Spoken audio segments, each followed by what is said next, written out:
If you've lived and worked in both the US and Canada, today we're going to talk about four end of the year tax strategies that could save you a lot of money both this year and in the future on taxes. My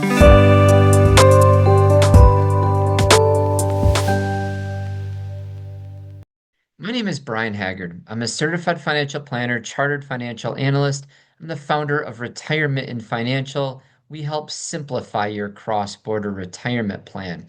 And probably one of the biggest areas that we help our clients with is tax planning. We review our clients' taxes on a year-to-year basis to help them make each tax decisions each year, but also look at the big picture. What are their taxes now? What are they going to look like in the future?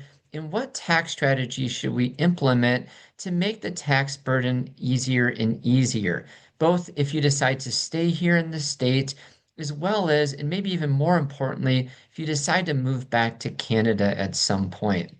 Today, we're going to talk about four strategies that you may want to consider here as the year ends that could help you with your taxes. The first strategy that we're going to talk about today, and probably the strategy that is the most important, especially for families that are living in the US and planning on returning to Canada at some point, and that is either doing a year end Roth conversion or making Roth contributions. Probably the most important thing that you can do if you are planning to move back to Canada at some point is try to get as much money as possible into Roth accounts while you're here in the US. And why is that? You are much better off paying US taxes today as opposed to waiting and deferring all of your money in pre-tax accounts and then withdrawing those in Canada at much higher tax rates. And we do that by maxing out your Roth accounts. Today, we're going to talk about kind of the pros of both Roth conversions as well as IRA contributions. So, what exactly is a Roth conversion? A Roth conversion is moving money from an IRA account or a pre-tax 401k account into a Roth IRA or a Roth 401k. Now, the negative of doing that is that you have to pay taxes when you do that conversion. And so you may have a big tax hit up front. But the big benefit is once that money's in the Roth account, it's now going to grow tax free for you, and you can withdraw that money in the future completely tax free, even in Canada. I'll give you an example. I had a client that was living here down in Texas, and him and his family were going to move back to Nova Scotia. And we were able to convert hundreds of thousands of dollars a year for him while he was in Texas, only paying 20% per year in taxes, so that when he moved back to Nova Scotia, he was avoiding 50% taxes on that same money. It was going to save him hundreds, if not millions of dollars long term on doing these Roth conversions in the short term. And so there's a huge benefit of doing Roth conversions if you're planning on moving back to Canada. However, even if you're not planning on moving back to Canada, a lot of our clients are doing Roth conversion. Taxes are low right now, and it's a good opportunity to lock in these low tax rates. Now, Roth conversions are typically done by people in retirement. However, if you're only a couple years away from retirement, and you're still working and you're planning on moving back to Canada soon, you may also consider Roth conversions as well at that point. Now, if you're working and you're still making good money, in that case, you may consider Roth contributions in either your IRA or your 401k. Now, as far as Roth IRA contributions are concerned, you actually don't have to make your IRA contribution until April 15th of the following year. So if you wanted to make a 2025 Roth IRA contribution, you actually have up until April 15th to make that contributions. Conversions, on the other end, have to happen by December 31st. They have to happen in the year that you're actually doing the conversion. Now, the other thing about Roth IRA contributions, anybody can do a conversion. When you do the conversion, it's just added to your income. But in order to make a Roth IRA contribution, you have to A, have earned income, and you can't earn over a certain amount of money. If you earn too much, the government actually doesn't allow you to make a Roth IRA contribution. You can still do Roth 401k contributions if your employer allows it, but you can't make Roth IRA contributions if you earn over a certain amount. Now, again, Roth IRA contributions, it doesn't save you taxes today. You put the money in after tax, but you can then allow that money to grow tax-free. And when you return to Canada, you now have money in Canada completely tax-free that you can withdraw, which is a huge benefit up there. But even if you don't return to Canada, having a tax-free money, even here in the US, is still a huge benefit to you. And so for that reason, we typically want our clients to get as much money into Roth accounts as possible right now, either by Roth conversions or Roth contributions. All right, we talked a little bit about your Roth accounts, but now we want to talk about what happens if you have RRSPs and you're thinking about taking withdrawals next year. And if that's the case, you may want to consider converting your RRSPs to a RIF here this year prior to your withdrawals next year. And why is that? Usually, if you want to take money out of a RIF, the big benefit of doing that is that the withholding is only 15% compared to the tax withholding of 25% on an RRSP.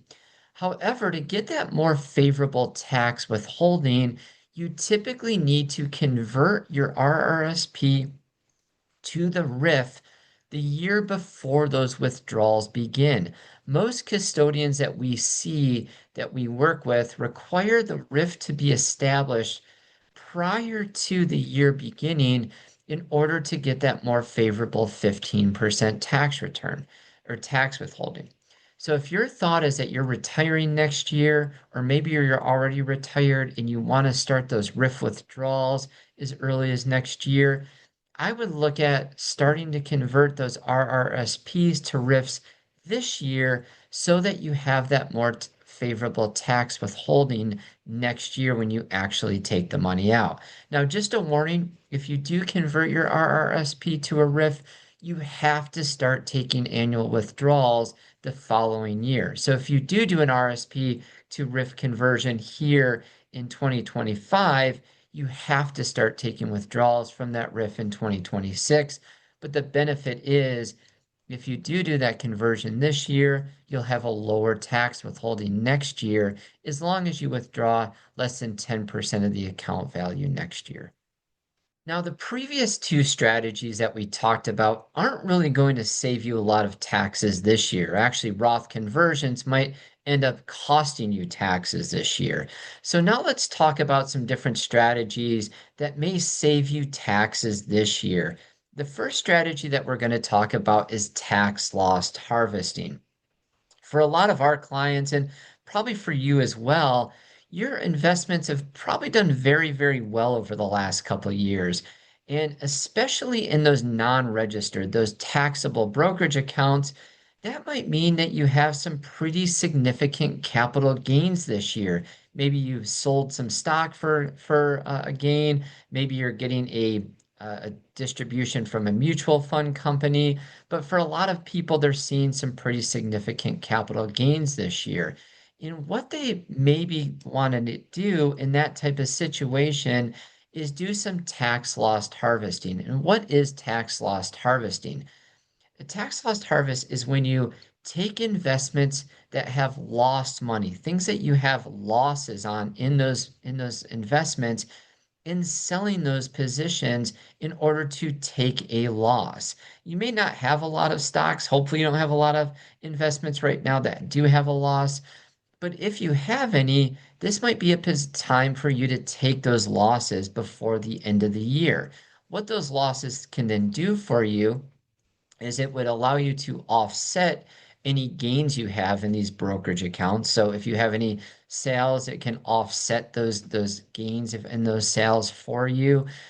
Or if you don't have any gains, those losses then can be carried forward into future years. So even next year, if you have gains, you could offset those gains with losses this year and going forward. Also, if you have no losses this year to or gains this year to offset, those losses can help offset your income by at least $3,000 this year, up to $3,000 this year. And even if you're in a position where you're like, well, Brian, I don't want to sell this stock or this investment because even though it's at a loss right now, I think it's going to go back up in the future. Well, that's okay. As long as you sell the position now and wait at least 30 days, you can buy back that position in the future and still take a loss. So these losses can be very, very valuable for you both today and in the future. And it's something that you may consider as we're approaching the end of the year. Another strategy that you may consider as we approach the end of the year is a donor advised fund.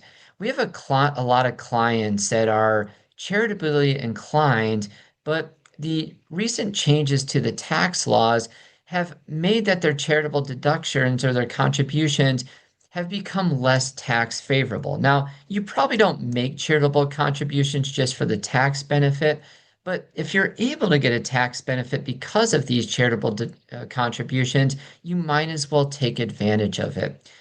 A couple of years back, when the tax laws changed, the standard deduction went way up, which meant that when people were making their charitable deductions, a lot of times those deductions weren't exceeding their standard deduction. And as a result, they really weren't getting much, if any, tax benefit by making those contributions. And for that reason, these donor advised funds have become much more advantageous and much more used over the last couple of years. What a donor advised fund is, it allows you to make contributions into a fund. You're able to take you can able to take a tax deduction in the year that you contribute to this donor advised fund. You can actually invest this money inside of a donor advised fund, and you can take money out of the donor advised fund at any time to send money to those different charities. It doesn't matter when you do it. We have some clients that put in money every single year to the donor advised fund and then withdraw that same amount. We have other clients that are trying to kind of almost build up a foundation so that they can have larger withdrawals in the future out of these donor advised funds. But if you're thinking about doing it, the best way to try to fund a donor advised fund, especially now, is by contributing appreciated stock if you have any in a non-registered or taxable account. For example, I have a client right now that had, roughly $10,000 of Apple they bought a few years back, and now that Apple stock has gone way up and it's now worth about $30,000. Well, instead of that client selling that Apple stock and then making a contribution to a charity, which would make them have to pay capital gains taxes, now they can actually just contribute that full $30,000 of appreciated stock of Apple right into a donor advised fund. It gives them the full $30,000 tax deduction this year by making the charitable contribution. Now that money can be in a donor advised fund and they can withdraw the money as they please to fund the various charitable charities. That tends to be a much better strategy than just trying to take $10,000 or $5,000 a year in contributing to these charities, because in that situation, a lot of times you're not getting the charitable deduction. Now, again, I realize that you're probably not making charitable contributions for the tax benefits, but there are some benefits of making these charitable contributions potentially through a donor advised funds, and a lot more of our clients are using those because of it. The new tax changes have made tax planning even more important than before. And these are just a couple of the strategies that you may want to consider to try to keep your taxes lower both this year and in the future. If you're interested in putting together a long-term tax plan for both your US and Canadian accounts, feel free to schedule a complimentary consultation at our link below with one of our experienced cross-border financial advisors so we can talk to you about how we work with our clients to help minimize their long-term tax obligations. Thanks for listening today.